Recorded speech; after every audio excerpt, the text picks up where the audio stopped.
They are also reproducing by two stages, which are gametophytes and sporophytes. Stem cell and egg cells are still involved, and fertilization takes place. So ngayon, we are going to proceed to another topic,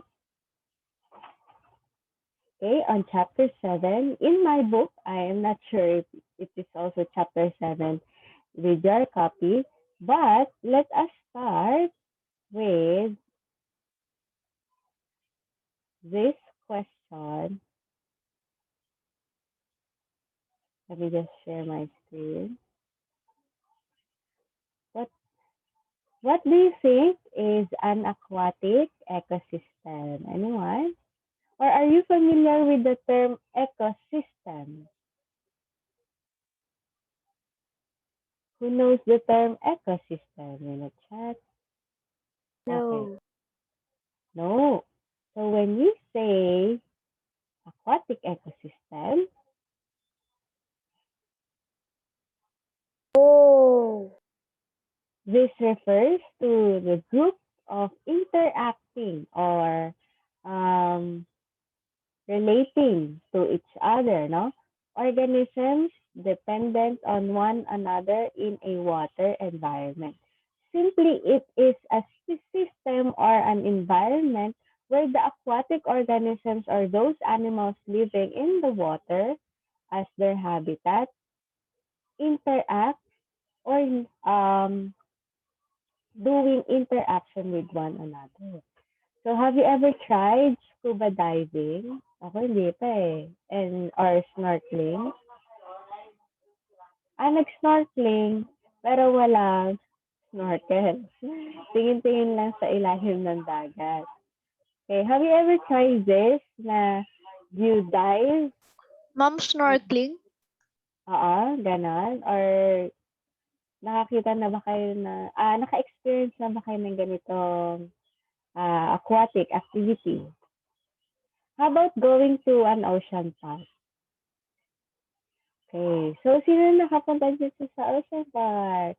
Mom, I went to Ocean Adventure. Okay, Ocean Adventure, no? Ocean Park. In Manila, tapos meron din sa ibang mga branches. Ngayon, ano ma-observe nyo kapag ka nandyan kayo na you are snorkeling, scuba diving, or just So many walking fish. in that large aquarium? Too many Fish. fish. Ano pa?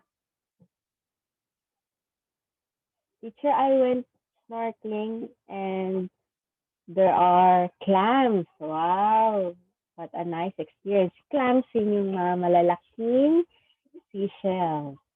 Okay? What else? Ano pa bang fish lang ba ang meron underwater? Clams? Ano pa? How about kung saan Corals. nakatira yung mga fish? Anong tawag doon? Corals. Okay. Sea anemones and other aquatic organisms that vary in their sizes, small, medium, and large. So, I let me stop this. Sorry. Okay.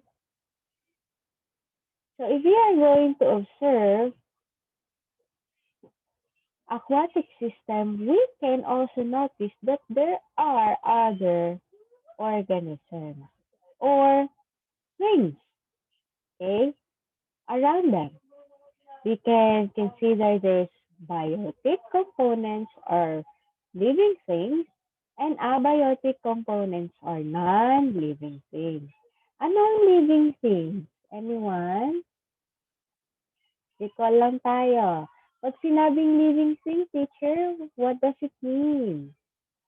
Creatures that live. Okay, of course, they are alive. Tama po? They have a life. Pag non-living things, They're not alive. they're not alive, but are they important? Yes. Yes. So ngayon, tanong ko nga, Like air. like air. In these pictures, can you please first identify if you can see living organisms or living components? Yes. Fish and corals. Fish, corals, ano pa? Other hand? Trees. Trees, Turtle. plants, turtle. Okay? Aquatic organisms. Meron pa ba? Nemo. Hemo, clownfish, blue tang, meron dyan, si Dory. No? Dory is a blue tang fish.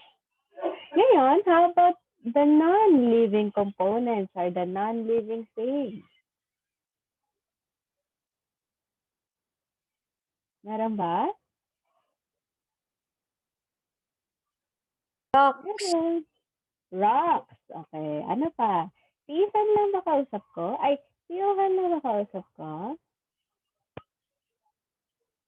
Alright. Julia. Sand. Aside from rocks, land or soil. Okay, very good. Ano pa?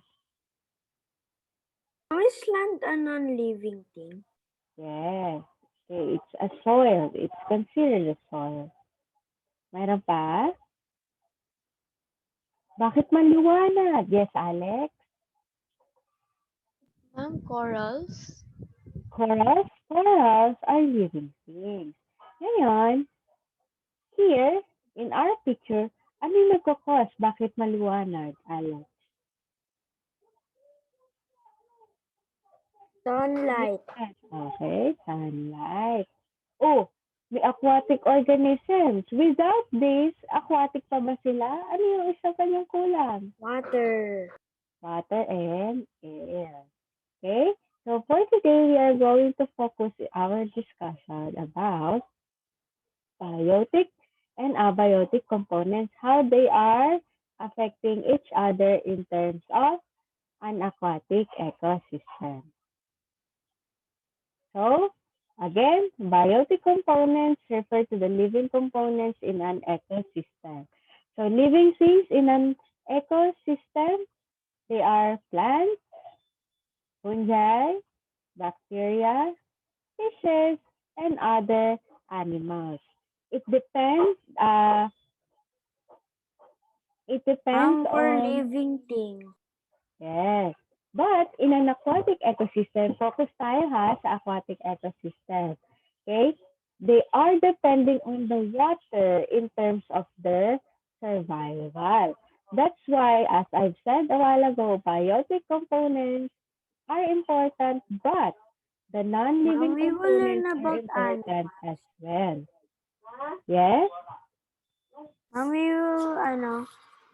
We will learn about different kinds of animals. Different kinds of animals. Actually, tapos na tayo doon, pero hindi tayo nag-focus sa classification whether they are mammals or reptiles. What we focus is the way kung paano sila nagre-reproduce. Tama po? Kung paano sila nagpaparami. Here, in an aquatic ecosystem, as I've mentioned, plants here, okay, have different characteristics compared to the plants that are usually living on land. Okay?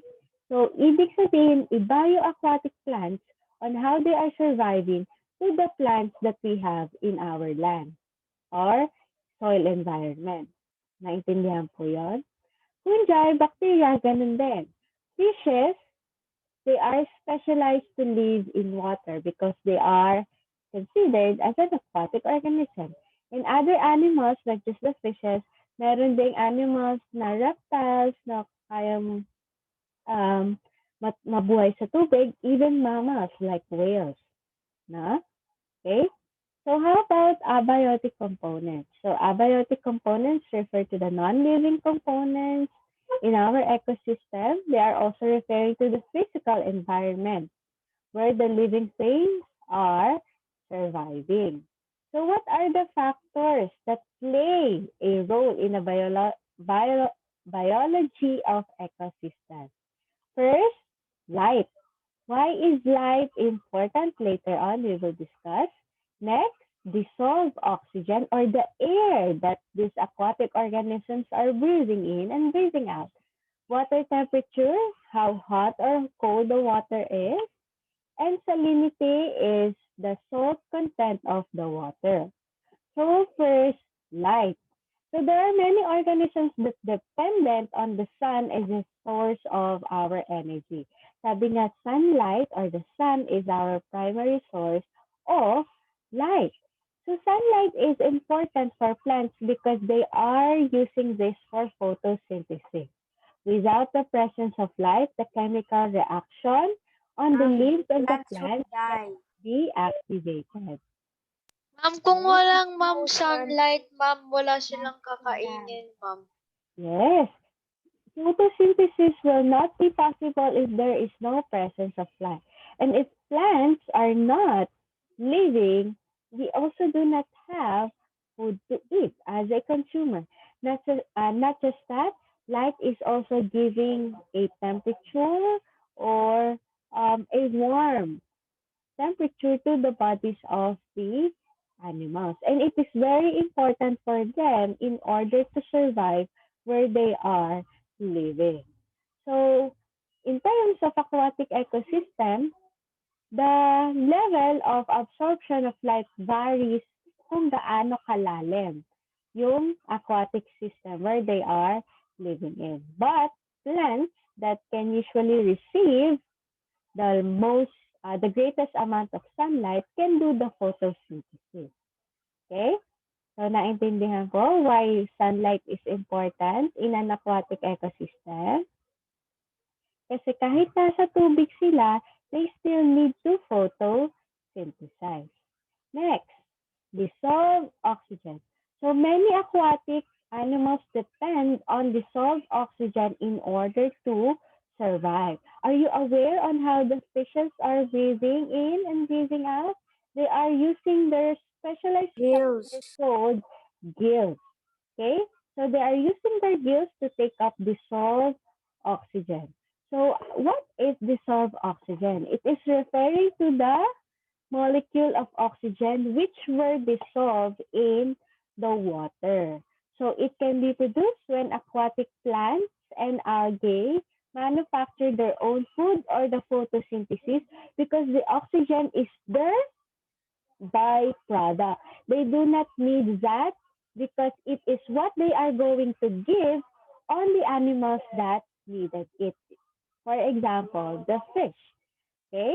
So, however, life in aquatic ecosystem is only possible when there is enough amount of dissolved oxygen in an aquatic uh, ecosystem for aquatic organisms. That's why prior to what we discussed here, photosynthesis is also important in order to create sufficient amount of dissolved oxygen. Okay? Next, water temperature. So are you aware that water varies also or is experiencing different temperatures most of the time? So water temperature affects other abiotic factors in an ecosystem. So water that is too warm may not have enough dissolved oxygen because since the temperature is high, the oxygen will have a hard time to dissolve in the water. Okay, and if that happens, many aquatic organisms will not be able to survive. So animal distribution and their habitat, they are being affected by water temperature.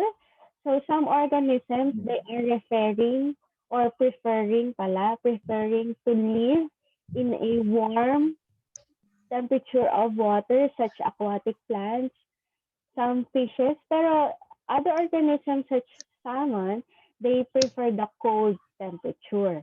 I have a question, ma'am. Yes? Is there, Only ma'am, have 4 ma'am, minutes. is there fish that lives in cold, cold, Yes. cold temperature? Yes, like the salmon that I've mentioned later a while ago, they are Mom, I'm preferring thinking of cold temperature in terms of water temperature. So sabi dito, there are other animals, they are awake during the day because it feels warm. Tapos yung iba naman, they are awake during the night. Pero it depends Ay, ma'am. sa lalim, no? To the depth of the water level in aquatic zones. Kasi merong mga animals na yung may mga malalaki yung mata, they are living at the bottom of an of in an ocean, kaya sila mas gising. Like seals. Po, Like seals. seals, seals cannot be considered as fishes kasi mammals sila. And for sure, they are preferring to live in a warmer temperature kasi they, due to their body structure. Okay? Kasi mammals nga, they need to have regulated body temperature on their bodies. And salinity, okay, the last abiotic component is referring to the salt content of the water and it is being changed due to tidal movement. So animals develop mechanisms in order to cope with this just to survive. Ibig sabihin with the tidal movement, nag-iiba-iba yung content ng asin na meron sa ocean water. Due to tidal movements, it can increase or decrease the amount of salt which animals have to adapt and able for them to survive. So that is the end of our discussion. Any questions? So Jaden, late na